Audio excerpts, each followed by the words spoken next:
Hello dear students, in last lecture we have discussed about the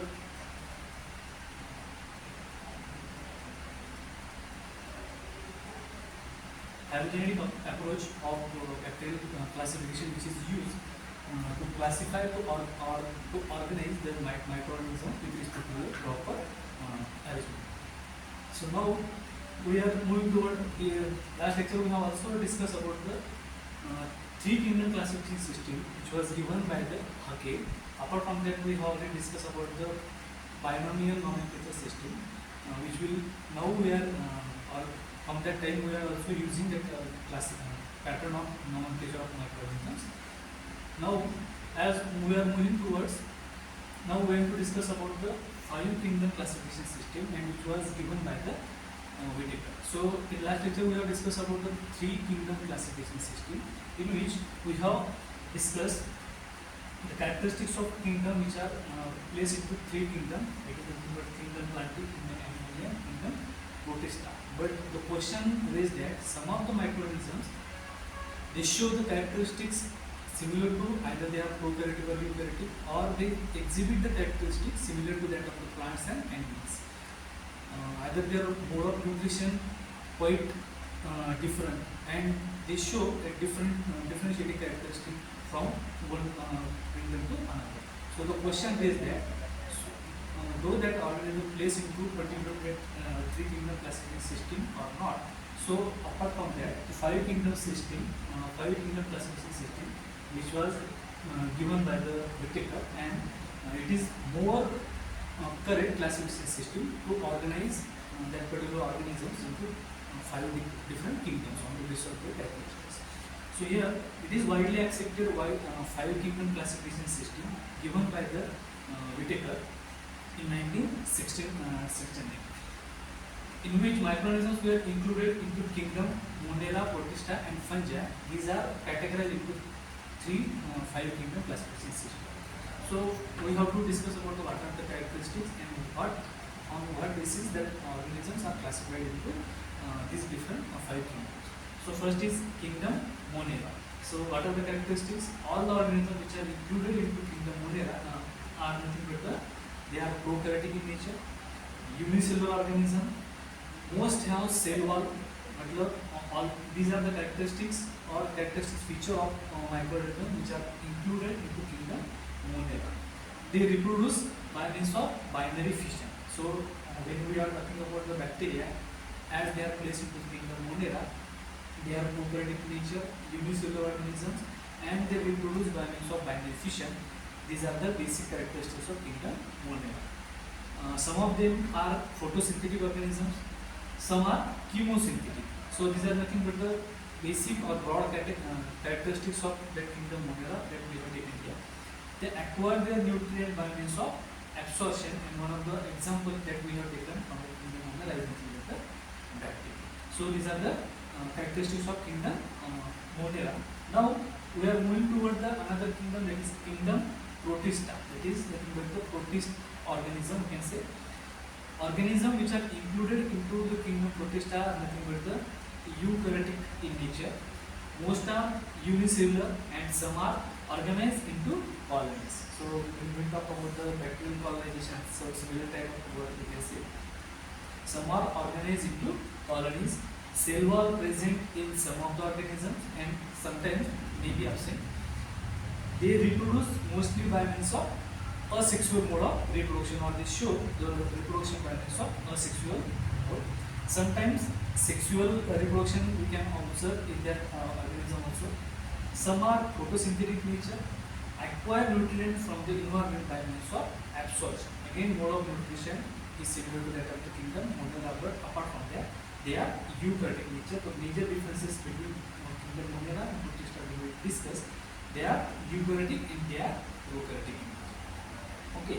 For example, we have taken here algae. They resemble like the plants as they are green in nature, and they carry out the process of photosynthesis. So they resemble the characteristics similar to that of the plants, and they are placed into kingdom Protista as they are unicellular nature. Some of the algae which are in unicellular nature.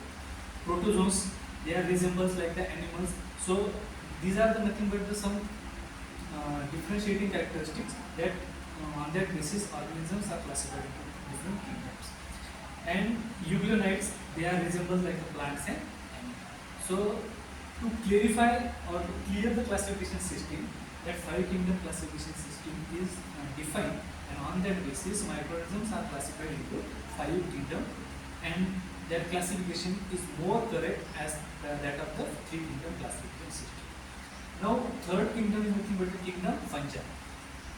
Organisms which are included into the kingdom fungi is nothing but the eukaryotic in nature. They are unicellular or multicellular. Cellular in that organism which are included into kingdom fungi are cellular is present. They reproduce by means of sexual as well as asexual mode of reproduction we can observe.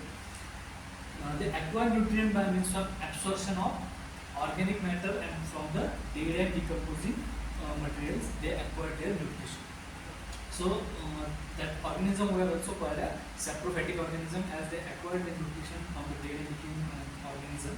And the example of organisms which are included into kingdom fungi are molds, yeast, and some types of mushroom are included into kingdom fungi. Fourth kingdom that we have discussing here, kingdom plantae, or that kingdom is also present in three kingdom classification system. The organisms or the group of organisms which are included into kingdom plantae, or the name itself suggests the resemblance like that of the plants. So they are eukaryotic in nature, they are multicellular. Cellular is also present in that organism which are placed into kingdom plantae.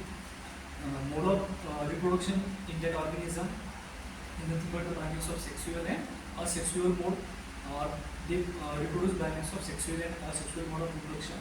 They carried out the process of photosynthesis, acquire nutrient by means of absorption. So here nothing but the all sort of plants are included into kingdom plantae, and now we can normally see they absorb the nutrition from the soil through their roots. An example are nothing but the all types of plants including herbs, shrub and tree, all are included into kingdom plantae.